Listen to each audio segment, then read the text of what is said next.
సకల సౌభాగ్యాలను ప్రసాదించే శ్రీ మహాలక్ష్మీదేవిని పూజించి తరించడానికి మహిళల కోసం అనేక వ్రత విధానాలను మన పెద్దలు ఏర్పరిచారు. ఆ నోముల్లో వరలక్ష్మీ నోముకు ప్రథమ స్థానమే ఉంది. ఈ వరలక్ష్మీ వ్రతం నోమును శ్రావణ మాసంలో వచ్చే పౌర్ణమి తిథికి ముందు వచ్చే శుక్రవారం నాడు నోచుకోవడం పెద్దలు చెప్పిన ఆచారం. ముందుగా కలశ స్థాపన చేసి మహాలక్ష్మీదేవిని ఆ కలశంలోనికి ఆహ్వానిస్తారు.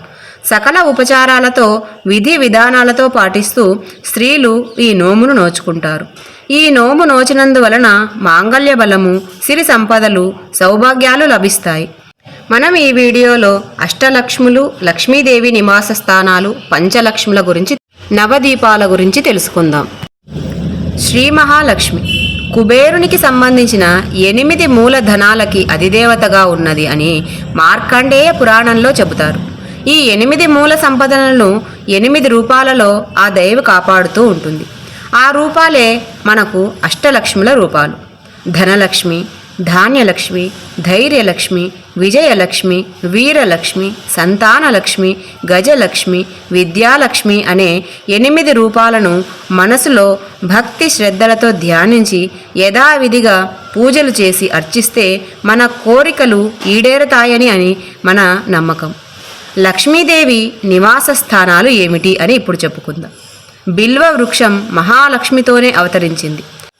ఆ వృక్షమే లక్ష్మీ నివాసమని చెప్తారు.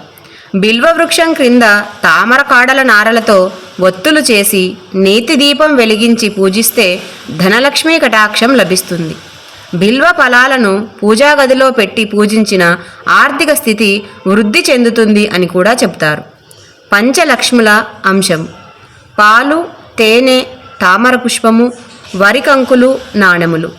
ఈ 5 పంచలక్ష్మి చిహ్నాలు. పసిపిల్లలకు పాలు, ఆలయాలకు తామర పుష్పాలు, స్త్రీలకు తేనె, పురుషులకు నాణేలు, పక్షులకు ధాన్యం. ఇవన్నీ కూడా దానం చేయడం వలన మనకు అదృష్టం కలిసి వస్తుంది. వెండి గిన్నెలో నాణేలను నింపి ధనలక్ష్మిగా భావించి పూజిస్తూ ఉండాలి. దీనిని తామర పుష్పాలతో పూజిస్తే వ్యాపారాభివృద్ధి. అదేవిధంగా ఆ వారంలో సోమవారం, బుధవారం, శుక్రవారం రోజుల్లో మహాలక్ష్మికి పాలు నివేదించాలి. అలా నివేదించిన పాలను పేద పిల్లలకు వినియోగించడం ద్వారా ఇలా చేస్తే సంతాన భాగ్యం కలుగుతుంది. పిల్లలకు అనారోగ్యాలు ఏవీ రావు. ఇక నవదీపాల గురించి తెలుసుకుందాం. కొత్త కార్యాలు ఆరంభించేవారు శుక్రవారాలలో మధ్యలో ఒక పెద్ద దీపం వెలిగించి చుట్టూ మరో 8 దీపాలు పెట్టి పూజించాలి.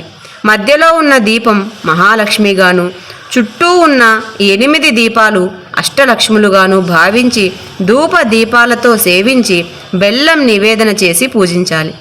ఇందువలన చేపట్టిన కార్యాలు అడ్డంకులు లేకుండా నెరవేరుతాయి. లక్ష్మీ పంచకము, లక్ష్మీ అష్టకము మొదలైన స్తోత్రాలు పారాయణం చేసే గృహాలలో నిరంతరము లక్ష్మి తాండవిస్తుంది అని మన పెద్దలు చెప్తారు. వీడియో నచ్చితే లైక్ చేయండి. మరో మంచి వీడియోతో మళ్ళీ మీ ముందుంటాను. అంతవరకు సెలవు.